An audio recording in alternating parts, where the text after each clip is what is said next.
నమస్తే వ్యూయర్స్, నేను Sahasra. Welcome to our channel.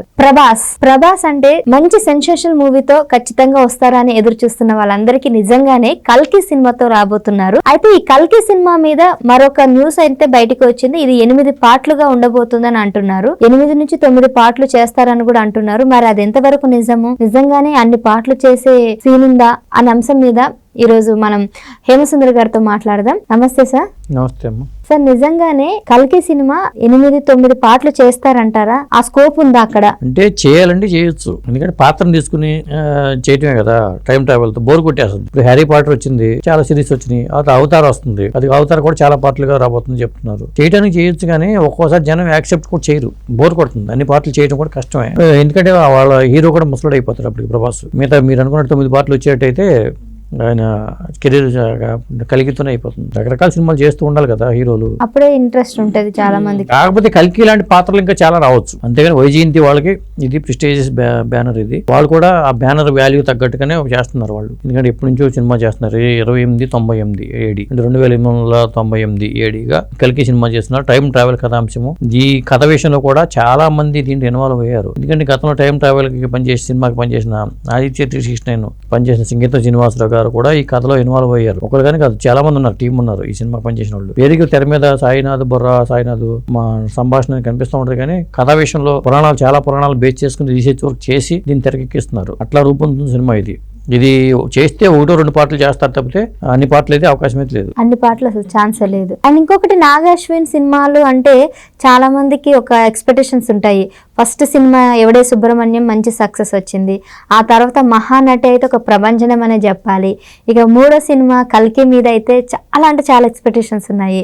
So మీకు ఎలా అనిపిస్తుంది? నిజమే, అలా మంచి అభిరుచి ఉన్న దర్శకుడు అతను. హరిబరిగా సినిమాలు చేసుకుంటూ తొందరగా చేసుకోవడం కాకుండా ఒక రాజమౌళి లాగా టైం తీసుకుని ఒక మంచి ప్రోడక్ట్తోనే వద్దామనే సంకల్పం ఉంది. ఎందుకంటే ముందు ఎవడే సుబ్రహ్మణ్యం చేసిన తర్వాత కూడా ఆ సావిత్రి బయోపిక్ మహానటి సావిత్రి బయోపిక్ తీసుకోవడం, దానికి న్యాయం చేయడం జరిగింది. ఆ తర్వాత ఏంటంటే, ఎందుకంటే సినిమా మీద పూర్తిగా దృష్టి పెట్టి పక్కాగా మంచి స్క్రిప్ట్ తో చేద్దామనే దీంతోనే, అంటే ఏది పడితే సినిమాలు చేయడం కాకుండా ఒక ప్రత్యేకమైన సబ్జెక్ట్ తీసుకోవడం, దానికి న్యాయం చేయడం కోసమే తప్పిస్తున్నాడు అతను. ఎందుకంటే ఆ విషయంలో మెచ్చుకోవాలి కూడా. అంతకుముందు రాజమౌళి గారు, గతంలో శంకరు, సుకుమారు, ఇలా ఈ కోవ ప్రశాంత్ వర్మ, ఇవాళ ఈ కోవలోకి నాగాశ్విని కూడా చేరుతున్నట్టుగా మనం భావించాల్సి ఉంటుంది. ఎందుకంటే ఇది ప్రభాస్ హీరోగా చేస్తున్న సినిమా మే 9న రాబోతుంది. దీని పబ్లిసిటీ ప్రమోషన్స్ వర్క్ కూడా మార్చి నుంచి స్టార్ట్ అయిపోతాయి. ఎందుకంటే మే 9 కాబట్టి ఈ సంవత్సరం మే 9న రాబోతుంది. వాళ్ళ క్రితం ఈ సంక్రాంతికి రిలీజ్ అన్నారు, కానీ ఇది వర్క్ అవ్వలేదు. పైగా ఇందులో నటించిన నటీనటులు కూడా మహామహులు ఉన్నారు. విలన్ గా హీరో ప్రభాస్ అనే సంగతి అందరూ తెలిసిందే కాబట్టి నేను చెప్పట్లేదు. విలన్ గా కమల్ హాసన్, విలన్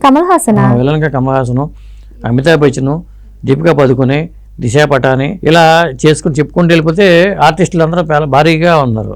చాలా పెద్ద ఆర్టిస్టులు రైడింగ్ అంతా చాలా పెద్ద వాళ్ళు ఉన్నారు. ఇది చిన్న ప్రాజెక్ట్ కాదు ఇది. అంటే 3 కాలాల్లోకి వెళ్తారా, ఎట్లా వెళ్తారు ఏంటి అనేది తెలియదు. కల్కి అనేది విష్ణుమూర్తి అవతారం కాబట్టి ఆ పాత్రను తీసుకుంటారా, ప్రభాస్ పాత్రకి కల్కి ఏంటి సంబంధం, టైం ట్రావెల్ తో ఎలా ముడిపెట్టారు, ఇలాంటి అంశాలన్నీ ఉంటాయి. అంటే ఇది పౌరాణిక బ్యాక్డ్రాప్ లో వస్తుందంటారా? నేను అనుకుంటే సోషియో ఫాంటసీతో మిక్స్ చేస్తారు వాళ్ళు. అట్లా మిక్స్ చేసి విలన్నే కలి పురుషుడితో ఫైట్ చేయడం కాబట్టి ఆ కలి పురుషుడి పాత్ర, ఆ సైతాన్ లాంటి పాత్ర కమల్ హాసన్ పోషించి ఉండొచ్చు. ఇలా మనం మనం కల్పించుకుంటున్నాంలే, కానీ సినిమాలో ఏం చేశారో తెలియదు. మే 9న మనం చూడాలి సినిమాని. అప్పుడు కానీ ఈ సినిమా గురించి మనం మాట్లాడలేము.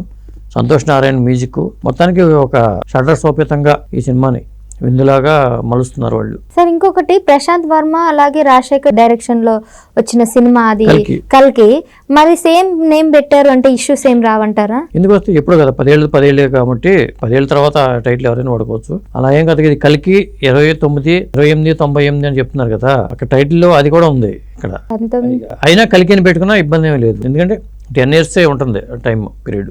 కల్కి 1928 అనేసి 2898 అంటే 2898లో ఏం జరిగింది, ఈ ప్రపంచం ఎలా ఉండబోతుంది, 2898 ఏడి అని పెట్టారు ఈ సినిమా టైటిల్. వాళ్ళ టైటిల్ పెట్టడం వెనకాల దానికి కాలానికి సంబంధించిన టైటిల్, అది కాలంతో ముడిపడిన కథగాని చెప్పారు కాబట్టి టైటిల్ దగ్గర కూడా టైటిల్లోనే అది నాగాశ్విన్ ఆ టైటిల్ చెప్పారు. అది అలాగే ఆ కథ ఎక్కడ మొదలైంది, ఎలా అంతమైంది, సినిమా కథలోని ప్రత్యేకత. ప్రభాస్ కెరీర్ లోనే ఒక మైలురాయిలాగా ఈ సినిమా ఉండబోతుంది. బాహుబలి తర్వాత ఇంకా నెక్స్ట్ ఒక పెద్ద భారీ ప్రాజెక్ట్ అంటే కల్కి అనొచ్చు. అంతే. అంటే సలార్ తర్వాత కల్కి. ప్రభాస్ సినిమాలన్నీ ఆ రేంజ్ సినిమాలుగా ఉన్నాయి కాబట్టి కల్కి పాత్ర అనేది ప్రభాస్ పర్సనాలిటీ కూడా తగినట్టుగానే ఉంది. మనం లుక్ చూసాం కాబట్టి, గతంలో వచ్చిన లుక్ చూసాం కాబట్టి ప్రభాస్ పర్సనాలిటీ తగ్గట్టుగానే ఆ పాత్ర ఉంది. మరి ఈ సినిమా విఎఫ్ఎక్స్ వర్క్ కూడా అద్భుతంగా ఉండే అవకాశం అయితే ఉంది. ఎందుకంటే దాని మీద అతిరథ మహారాజులు అంతా పనిచేస్తున్నారు. ఇంత పెద్ద ప్రాజెక్ట్ కాబట్టి ఇది ఈ వైజయంతి బ్యానర్ లోనే ఒక ప్రతిష్టాత్మకమైన సినిమాగా చెప్పొచ్చు. గతంలో ఎన్టీ రామారావు గారితోనే అనేక హిట్లు చేసిన సినిమా బ్యానర్ అది వైజయంతి మూవీస్ అనేది. అంటే ఇంకొకటి, ఇప్పుడు ఈ సినిమాకి దాదాపుగా ఎంత ఖర్చు అవుతుందంటారు బడ్జెట్? ఇది బడ్జెట్ పరంగా చాలా ఖర్చు అవుతుంది నాకు తెలిసి. అశ్విని దత్ గారు నిర్మాత, వాళ్ళ అమ్మాయిలు ఇన్వాల్వ్ అయి ఉన్నారు. అలాగే ఇంకా తెర వెనుక చాలా హస్తాలు ఉన్నాయి. ఎందుకంటే గతంలో బాహుబలి విషయంలో కూడా చాలా మంది తెర వెనుక ఉన్నారు. ఇట్లా పేరుకే ఒకళ్ళ పేరు ఉంటుంది కానీ వెనకాల సపోర్ట్ చేసే ఫైనాన్షియల్ సపోర్ట్స్ రాఘవేంద్ర గారు ఉండొచ్చు, రామోజీరావు గారు ఉండొచ్చు, ఇట్లా రకరకాల వ్యక్తులు ఉంటారు. ఎందుకంటే షూటింగ్ పార్ట్ అక్కడ చేస్తూ ఉంటారు కాబట్టి ఫైనాన్షియల్ కమిట్మెంట్స్ పరంగా అక్కడ ఎక్కువ సినిమా షూటింగ్ కూడా ఆర్ఎస్పీలో జరిగింది. ఎందుకంటే ఇలాంటి సినిమాలో బయటికి చేస్తే మళ్ళీ లీకులు వస్తూ ఉంటాయి, సాధ్యం కాదు కూడా. ఏదైనా ఒక మంచి స్టూడియోలో చేయాల్సిందే తప్పితే ఇవి బయట చేసే సినిమాలు కాదు కాబట్టి అలాగే ఎంచుకుని అక్కడే చేస్తూ ఉంటారు. బాహుబలి కూడా చాలా వరకు షూటింగ్ రామోజీ ఫిల్మ్ సిటీలో జరిగింది కాబట్టి కల్కి మీద భారీ అంచనాలు అయితే ఉన్నాయి. ఈ సంవత్సరంలో రిలీజ్ అయ్యే సినిమాల్లో ఒక కల్కి అనేది చాలా పెద్ద ప్రాజెక్ట్ గా చెప్పాల్సి ఉంటుంది మనం. రైట్ అండి. సో నిజంగానే కల్కి సినిమా ఒక భారీ ప్రాజెక్ట్ కాబట్టి చాలా ఎక్స్పెక్టేషన్స్ ఉంటాయి. సో మరి ఈ ఒక్క సినిమా కంప్లీట్ చేయడానికే దాదాపుగా ఒక 1 year నుంచి 2 years పడుతుంది. మరి అలాంటిది 8-9 పార్ట్లు చేయాలంటే అది కొద్దిగా కష్టతరమైన పనే. కానీ చెప్పలేం, చెయ్యొచ్చు అంటున్నారు, అసాధ్యమైతే కాదు కానీ చెప్పలేం. ఫస్ట్ ఒక మూవీ రిలీజ్ అయిన తర్వాత దాని మీద డిపెండ్ అయి ఉంటుంది నెక్స్ట్ పార్ట్స్ వస్తాయా రావా అనేది. సో చూద్దాం, మరి సినిమా రిలీజ్ అయ్యే వరకు అయితే మనం చూడాల్సింది ఈ విషయం తెలుసుకోవడానికి.